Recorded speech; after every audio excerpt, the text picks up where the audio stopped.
Good morning, everyone. Well, thank you, Wajuppa.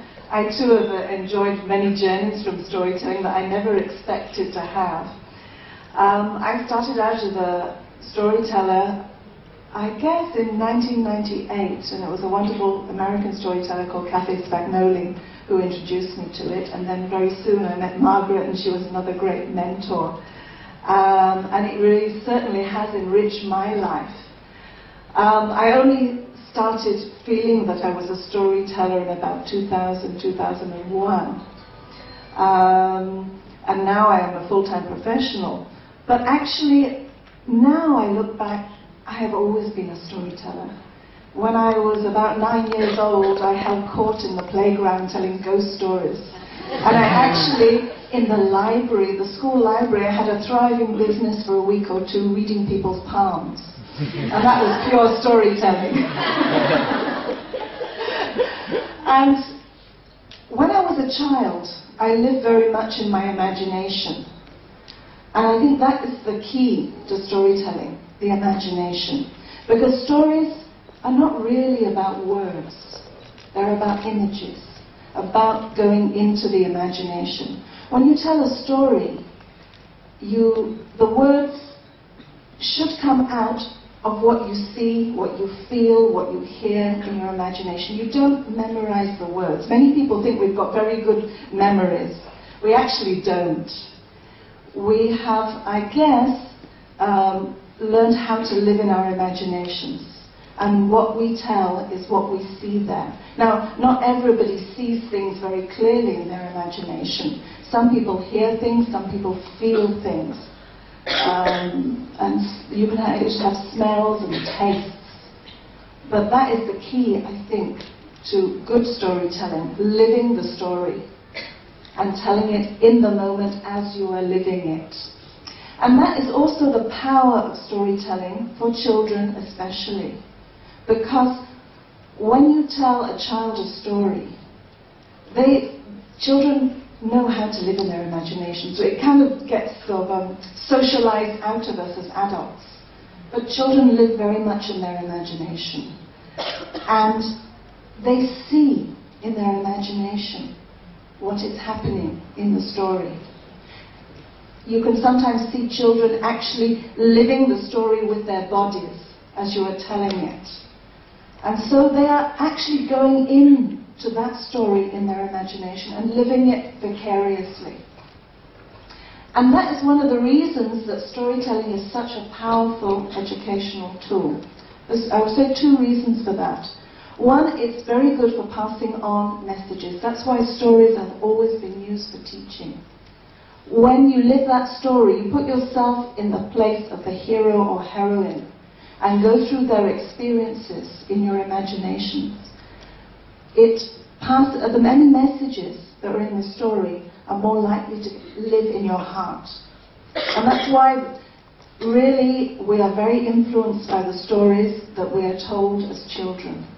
If you look back to the stories that you were told, think about how they have shaped your life. And the other reason that stories go in deep is because when you are listening to a story, your brain is buzzing. It's a very active form of thinking. When you're watching TV, it's extremely passive. That's why we all do it to chill out. Your next best thing to sleep, really. But storytelling, when you're listening to a story without any pictures, you are creating these pictures in your mind. And that ability to think in images is very important. Now, about 5% of the population, they say, actually cannot think in images apart from when they're dreaming. But the majority of us can do it. Some of us are better at it than others, but it's just a matter of practice. The more stories a child is told, the more they will be able to develop this imagery thinking. And it's a very important form of thinking. Just to illustrate, Albert Einstein developed the theory of relativity through imagery thinking.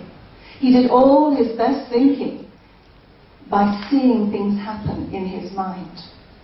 And then he would write it down, then it would come into more logical, analytical thought. So, and many other scientists and great discoveries have been found that way.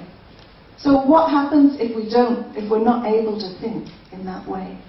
And what worries me, in Singapore I do a lot of workshops with teenagers, a lot of workshops with young children. The young children generally, it's not too bad, you know, they can think in images, but sometimes I go into a workshop of teenagers and I will tell a story and I will ask them, now when I was telling that story, did you see anything in your imagination? And sometimes I've been there and I don't know whether it's shyness, but I think, you know, I've done this a number of times, so I think they're being truthful. Only about 2 or 3 of them will put up their hands and say, yes, I saw this, and be able to describe what they saw. The majority will look extremely puzzled. The teachers can give wonderful descriptions of what they imagined, because they're a different generation. But our young generation are growing up in a world of visuals. There is the TV, there are films, there's the internet, there's internet gaming. So everything, all the pictures are there for them. And so they're losing this ability to develop imagery thinking, the theatre of the mind, which is very, very powerful.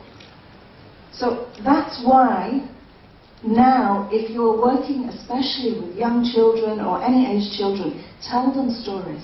Tell them stories without any pictures. Now, this is a bit, in a library, it's a bit difficult to say this. I'm not saying that you should give up reading picture books. That is very important. You need to read picture books to children, and there are so many wonderful picture books out there. And the children will make the connection to print. They will want to learn to read. So do that. But alongside that, also tell them stories without pictures. Because that also promotes reading. If you do that, and I do a number of library programs, and then you tell them, oh, this story is in that book, you see them rush to grab that book and want to borrow it. It does promote reading. But if you can, you know, sort of get these children to be imagining without the pictures. There was a study done a number of years ago by Dr. Rebecca Isbell at East Tennessee State University, and she got 2 lots of children. The children on this side, they had storybooks with pictures read to them. The children on this side, they had stories, the same stories told to them, but without any visuals at all. And this went on, and then they tested the children by asking them to retell the stories. And what they found was that the children who had the stories read to them, told to them without any pictures, their recall of those stories was so much better. The stories seemed to have gone in deeper, and they were able to, their comprehension of the stories was much better. They were able to make inferences, to read between the lines about the stories. But those children who had picture books read to them, it was much more surface. They had focused on the pictures, and they could tell you all about the pictures. But the stories did not seem to go in so deep. And stories can go in deep. They say you're about 22 times more likely to remember a story than you are disconnected facts. So if we could teach everything in storytelling, it would be very, very easy.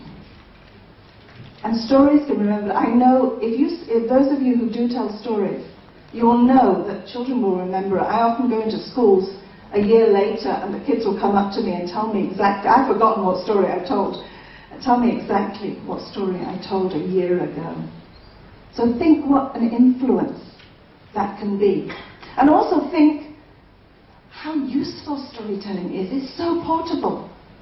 It's there in your, once you've learned a story, it's there. You might have to refresh yourself a bit, but it's really like riding a bicycle. You never really forget a story once it's in your heart. It's portable, it's adaptable, you can shorten the story, you can lengthen the story. It's a wonderful teaching tool. So please use it, because there's such joy and such power in stories. Thank you.